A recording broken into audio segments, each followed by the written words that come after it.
Cameras are everywhere, America. Yep. Wow. All right, face-to-face on the crisis near the border happening today. Texas Governor Rick Perry in a showdown with President Obama in Dallas this afternoon, set to meet on the flood of illegal immigrants pouring across our border. Good morning, everybody, and welcome to a big show here. I'm Bill Hemmer. This is America's Newsroom, and this is Martha McCallum. Good morning, Bill Hemmer. How you doing? Terrific, actually. Good. I'm so Yes. glad to hear that. So Governor Perry's doing terrific also. He's got a big meeting today. He and the president will take part in a rather hastily arranged roundtable. They're going to get together with some religious leaders. We'll see how much impact that has on what's going on the border. And then after that, they will, the president, rather, is going to do 2 fundraisers today. He's gotten criticized for that because he's not going to go to the border to see this crisis firsthand in the midst of all of this. Casey Stiegel's live in Dallas. So, Casey, what do we know about this meeting? Are they actually going to sit down one-on-one at any point, the governor and the president? Well, Martha, good morning. No, it's really interesting sort of how this all came together. We are told that it is not going to be a one-on-one, but it is very interesting how it came to pass. First of all, we need to, of course, inform you that it's no secret there's been this big political battle between President Barack Obama and Texas Governor Rick Perry, especially when it comes to the issue of immigration. And since this humanitarian crisis has been in the news, Perry's office has sent several letters to the White House asking for assistance and asking for the president to personally visit the Rio Grande Valley down in South Texas. That's the spot that's been described as ground zero for this flood of immigrant children coming into this country.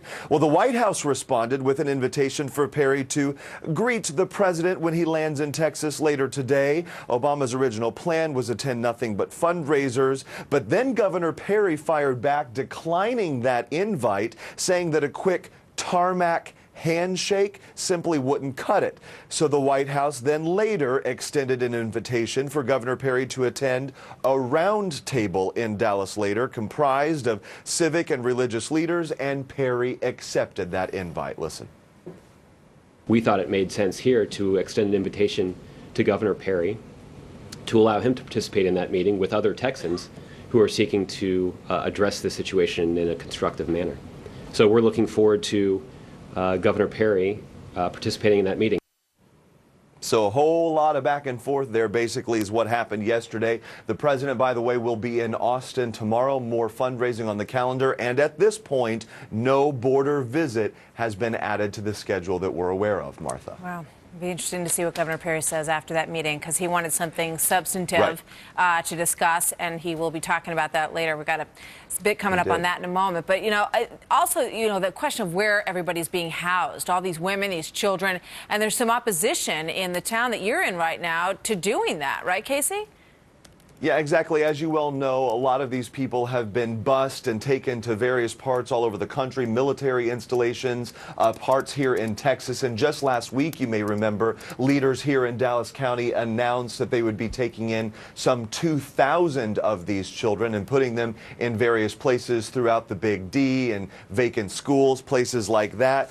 Well, local officials say that the feds will be paying for it, not local taxpayers. But now it seems that this notion just isn't sitting well now with some folks here. Bringing illegals to Dallas doesn't come under the duties of county commissioner. Dallas is scheduled to take all of these children in by the end of this month. An interesting day as Perry and Obama come face to face in Texas, Martha. We'll be watching. Casey, thank you. Also, we will. You know, Dallas is not alone in this whole matter either. Leaders in League City outside of Houston, they have now voted to keep undocumented children out of their community.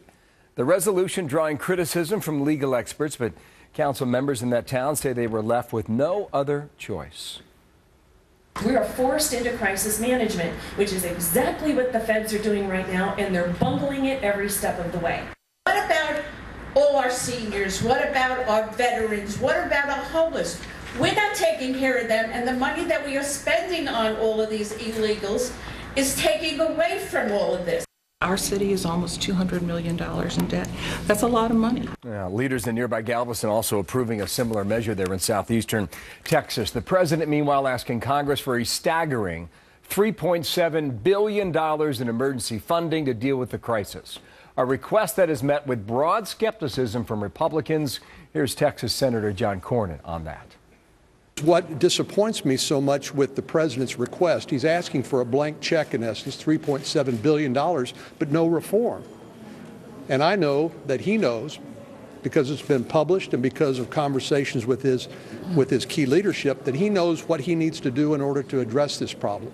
But he apparently, as a result of political calculations, is refusing to do that. And that's really very sad. So where are we now? Chris Steyerwalt, Fox News digital politics editor. How you doing, Chris? Good morning to you there. Doing well. Good morning to you, Brother Bill. Will the president get the money to pay for this? Probably not, or at least not in this form. The concerns that Cornyn points out there and others have, that the president originally was expected to, or telegraphed that he wanted a couple $2 billion. They've essentially doubled it. Most of the money does not go for enforcement measures. Most of the money goes for the care, housing, and feeding of these unaccompanied minors. The main concern, though, and this isn't just among Republicans, the main concern about the president's request is that the underlying law that grants asylum to these unaccompanied minors, that was designed as an effort to block child trafficking during the Bush administration, that people want to see the law changed so that the beacon is not lit to encourage families in Central America to have their kids head for the U.S. border. In the near term, it doesn't look like anyone's pushing to get that law changed right now. And you know House Republicans will push for more border security if they're going to vote for this. But why not go to the border when you're in Texas? We're told the White House doesn't want to be bullied into a visit there. What is between the lines, Chris? I cannot fathom the amount of inattentiveness or arrogance that it would require for a political operation to send the president on a fundraising trip, for goodness sakes, through Colorado and Texas while this was going on, that no one could see. Because remember, they've had long-time heads up on this problem, and certainly in the recent weeks they've known this was going on, that they couldn't tell donors, hey, look, the president will see you another time. And they sent the president, and the president willingly went to Texas in the middle of this. I cannot fathom the fact that they think that they can pull this off without the president at least going to see what is a humanitarian crisis, which is stretching the military, which is stretching local communities to a breaking point as they try to house and be humane to all these kids. But also you wonder, too, if you go there and you get the picture that you own it. Oh, yeah. Right? Oh, yeah. Well, do you recall with Hurricane Katrina, for the Bush White House, when do you go and how do you go and what do you say, and the very fraught, very freighted imagery.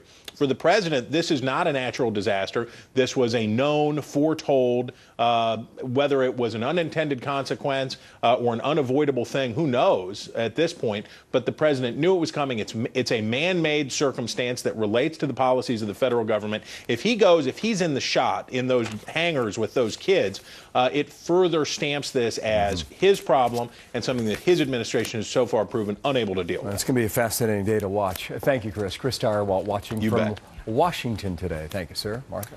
Well, tonight, Sean Hannity will go to Dallas for an exclusive sit-down with Governor Rick Perry. It's going to happen after the highly anticipated face-to-face with President Obama, which we now know is really more of a group meeting. And it'll be interesting to see what Governor Perry thinks about that, because he wanted a one-on-one of substance. So that discussion with Sean Hannity and Governor Perry will be tonight at 10 p.m. Eastern time. You know, it's almost too late in some ways for the president to go to the border for just the reasons that you and Chris were discussing, because the optics, which we talk about so much, which, you know, don't really mean a hill of beans to individuals on the ground, but the optics are perhaps too late. But it might have been appropriate for him to go a week ago, you know, or 2 weeks ago when this started to happen, and he could have sort of offset and jumped ahead of it. But that is not something that this White House has been doing a lot of. And Governor Perry's probably the one guy in the country you want to talk to right now. I mean, his strong language on Sunday saying, I've written 2 letters to the White House over the course of 4 years, and not a single word came back in response to my letters for the state that I govern. Yeah. So our question today, will anything come out of the meeting between Rick Perry and President Obama? What do you think? On Twitter, you can talk to us at Martha McCallum and at Bill Hemmer for the next couple of hours or so. Prime time tonight, Hannity and Perry live on Fox.